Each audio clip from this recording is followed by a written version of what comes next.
নমস্কার,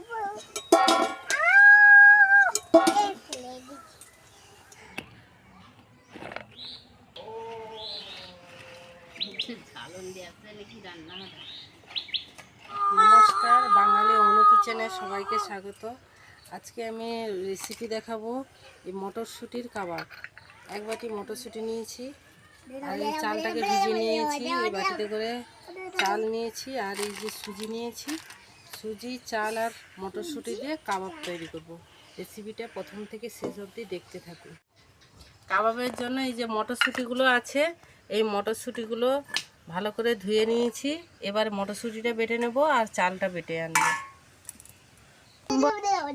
এখন চালটা মিক্সিতে বেটে নিচ্ছি, আপনারা পারলে শিলেও বেটে নিতে পারেন।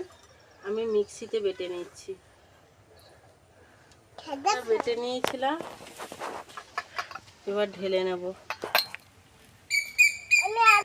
চালটা আমি ভিজিয়ে দিয়েছিলাম, ভিজানোর পর 2 ঘন্টা মতো ভিজে রাখা, 2-3 ঘন্টা ভিজে রাখার পর তাকে ছেঁকে নিয়েছি। ছেঁকে নিয়ে রেখে দিয়েছিলাম কিছুক্ষণ, আধ ঘন্টা মতো। তারপরে এই মিক্সিতে বেটে নিলাম। আপনারা মনে করলে শিলেও বেটে নিতে পারেন। আমি যে বাটির এতটা নিয়েছি চালের গুঁড়ো, এই যতটা চালের গুঁড়ো দেবো ততটাই আমাকে সুজি দিতে হবে। মটরশুঁটিটা ভালো করে ছাড়িয়ে ভালো করে ধুয়ে রেখেছিলাম। এবার মিক্সিতে আমি বেটে নেব।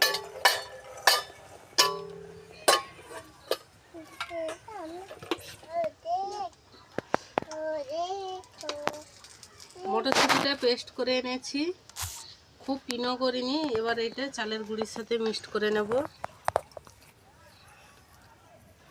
হাত দাওনি। যেটা নিয়েছিলাম সুজিটা ততটাই নিলাম। আপনারা যদি এর থেকে বেশি চালের গুঁড়ি নেন তাহলে সুজিটাও ততটাই নিতে হবে। আমি যতটা চালের গুঁড়ি নিয়েছি ততটা সুজি। এই যে দেখুন, এর মধ্যে অ্যাড করব।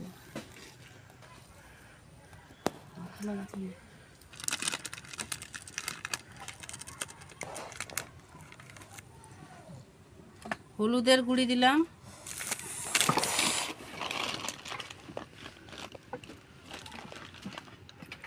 লবণ 1 চামচ দিলাম, লঙ্কা গুঁড়ো দিলাম,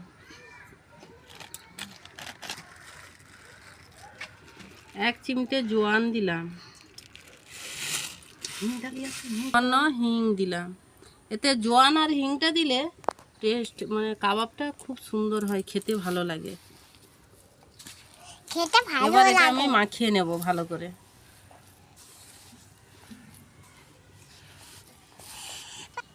এতে সামান্য জল দিয়ে দেব। জল দিলে সুজিটাও ভালো করে ভিজে যাবে এবং মিশ্রণটা ভালোভাবে ম্যারিনেট হবে। এই দেখুন, ভালো করে মাখিয়ে নিচ্ছি। সামান্য জল দিতে হবে। এইটা ভালো করে মাখানো হয়ে গেছে। এবার 10 মিনিট চাপা দিয়ে রেখে দেবো।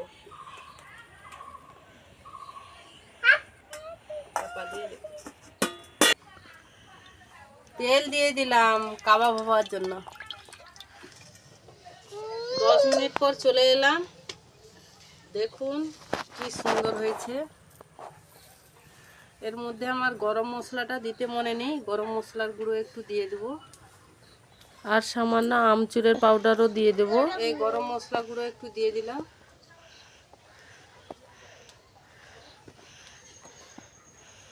জিরে গুঁড়ো 1/2 চামচ দিয়ে দিলাম।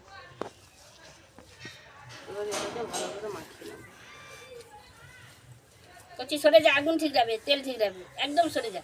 আর অল্প জিরে গুঁড়ো দিয়ে দিলাম। এটা দিতে মনে ছিল না প্রথমে, এখন ওই জন্য লাস্টের দিকে দিয়ে দিলাম। দাঁড়াও শোনা, ওই রে দুষ্টু। দিয়ে ভালো করে মাখিয়ে নেব, করে গোল গোল শেপ করে নেব। আপনারা এখানে আমচুরের জায়গায় লেবুও দিতে পারেন। এইভাবে গোল গোল শেপ করে নেব।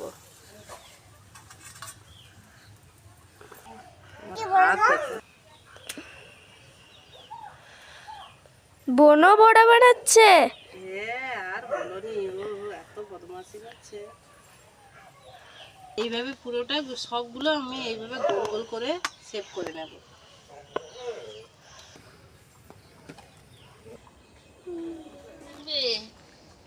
আচ্ছা, তেল কি গরম হয়ে গেছে? তেল, হ্যাঁ উনান যে জ্বলছে, গরম গরম করে হয়েছে, ছেড়ে দেবো? দেখো দেখি ছেড়ে।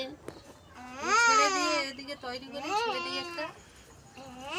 একটা ছেড়ে দেখছি কিরকম হয়, তারপর বাকিগুলো দেবো।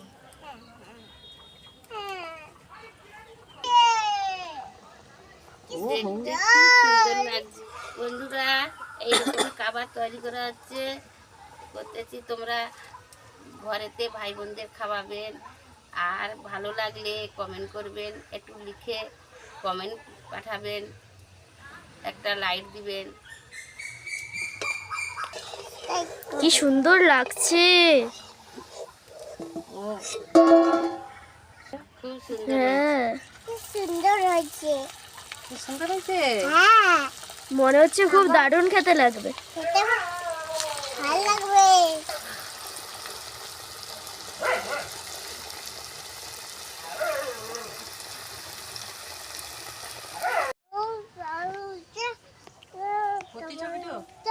হ্যাঁ, এইগুলো আজকে মুড়ির সাথে বা সন্ধ্যাবেলা মুড়ির সাথে খেলে খুব সুন্দর লাগবে তেলে ভাজাগুলো। এখন তো শীতের সময় মটরশুঁটি উঠছে, মটরশুঁটি এইভাবে কাবাব করলে কাবাব করা যাবে। ওই জন্য এই শীতের সময় এগুলো দিয়ে মুড়ি খেলে খুব সুন্দর লাগবে খেতে। তোমার ভালো লাগে?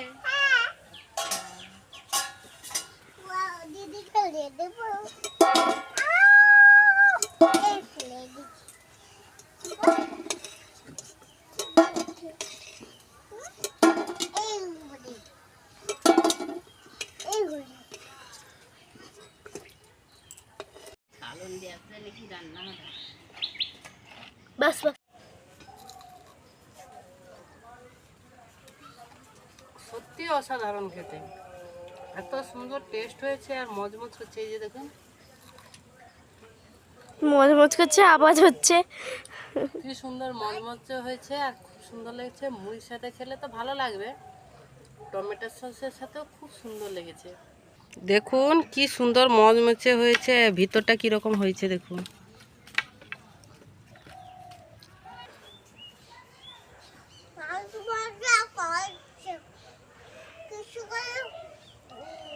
ভিডিওটা কেমন হয়েছে কমেন্ট করে জানাবেন, আর লাইক কমেন্ট করতে যেন ভুলবেন না। ভালো থাকবেন, সুস্থ থাকবেন।